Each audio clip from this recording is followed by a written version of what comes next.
Oil paints and washes are a really powerful hobby tool, but all the different thinners and mediums needed can kind of be a huge turnoff. Recently, I found out about oil paints that are water mixable. I never knew these existed, so I'm really excited to try them out on some models and see what we can do with just water. For a model, I picked Trug the Troggoth King. Not only is he just super cool, but he's got a ton of different textures going on to try these water mixable oils on. To prepare him for painting, I first primed him black and then sprayed him again from above with white, giving him some easy pre-shading with a zenithal highlight. I also wanted to try out oils over a variety of base coats, and overall wanted Trug to be a palish violet, but also to establish some color before just going in with oils. I mixed Warlord Purple and NATO Black together to create a dark magenta. I thinned this down with water until it was transparent and runny, and painted it over the skin, pushing it around, pulling away from the brightest areas, and making sure it didn't pool. This flows over the pre-shading, tinting it the magenta color, but also allowing the shadows and highlights to show through, giving it a lot of easy contrast. I then painted the antlers with Zemezi Desert, still thinning it down a bit with water to take advantage of our zenithal highlight, but also going for something more opaque and colorful than the skin. Once these acrylic base coats are applied, I'm going to switch over to the oils. But before I do, I think it's worth mentioning what a huge selection of water mixable oils there is. It seems like a pretty standard offering at the art store, with the water mixable ones on the left with the black label. This is really exciting as it's something I've never heard of, so it's really cool to not be limited by color choice. To get ready for the oil paint, I'm first going to cover a dry palette with aluminum foil. I assume this is to make cleanup easier and reduce staining, but I mostly just see other people doing it for oil paint, so I'm going to do it too. And now that it's set up, the first color I'll apply is Payne's Gray. This is a dark blue-gray that's typically used when black would be too intense. I'm going to thin this down to 3 parts water to 1 part paint, and apply it to Trug's beard and the log he's using as a club handle.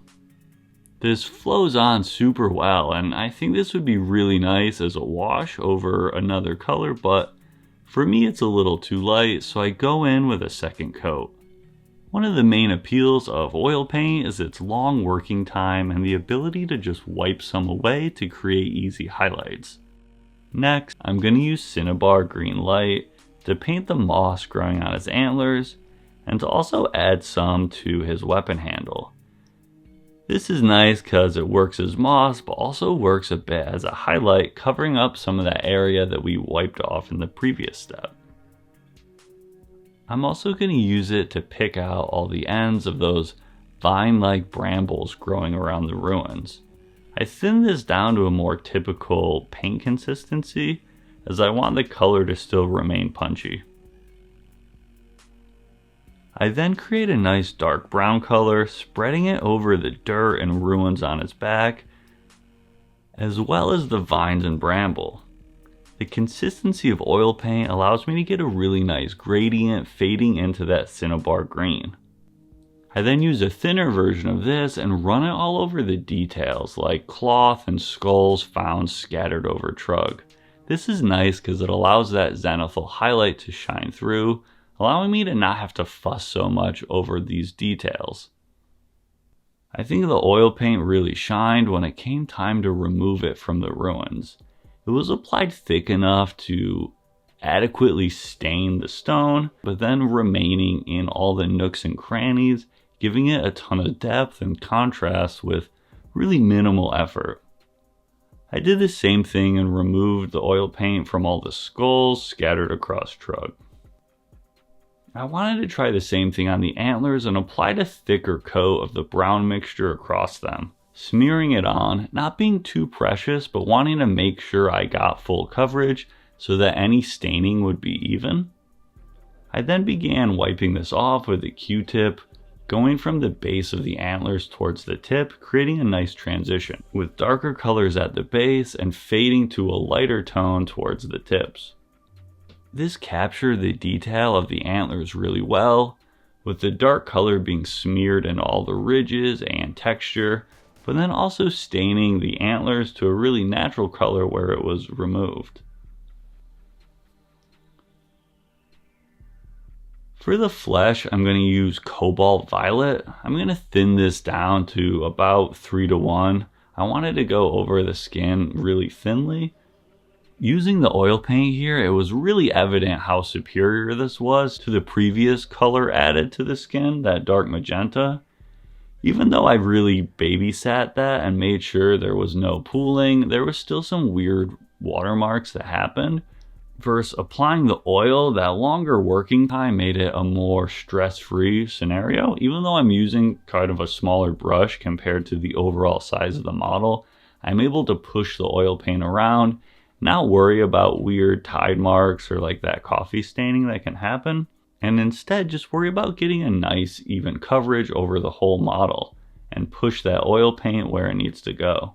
I also made sure it didn't collect too much in the ridges and folds of the skin, as I wanted to make sure that those were dark instead of, violet. When it came time to removing this, I focused mostly on just extreme points like the knees and those little cluster of bumps, as well as some of the areas around the face. I then went in with a second coat of thinner violet and flowed it into those clusters, as I wanted them to be really pronounced and make sure that in between the bumps got a really nice saturated violet. To finish up the skin, I then just take a light pink acrylic paint and dry brush it on choice areas, focusing mostly on areas like those bumpy sections, as well as around the face. I also pick out any sort of folds of skin that needed a little more detail. Something that I was really looking forward to trying out with these water mixable oils was using white as a base for glow effects.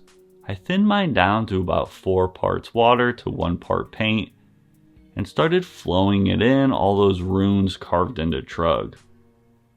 I wasn't sure how this would go, as I know people usually use a gloss varnish to really reduce the surface tension, but I was really happy to find that the oil wash really flowed in there naturally. I'm also using a zinc white here, which is a little more transparent than something like titanium. I thought some of those subtle transitions would be nicer when I then add electric blue on over top to complete the glow effect. Obviously this model could be pushed a lot further, especially with some of the detailing, but I think he looks super cool. The oils let me get him to an impressive tabletop standard super quickly, which is especially impressive considering what a large model he is. I had a ton of fun trying out the different techniques on the different material types found on Trug, and I'm overall super stoked with these water mixable oils. The colors are so good, and that long working time made something I was a little hesitant to try out actually super easy to get some nice results. I love that these lower the bar of entry for people who want to get into oil paints for their miniatures. From what I can tell, they work super well. Traditional oils aren't that big of a deal if you're careful and smart about it, but I also think sometimes it is just outside of people's means for whatever reason. And it's great to have something more accessible or even just easier to clean up.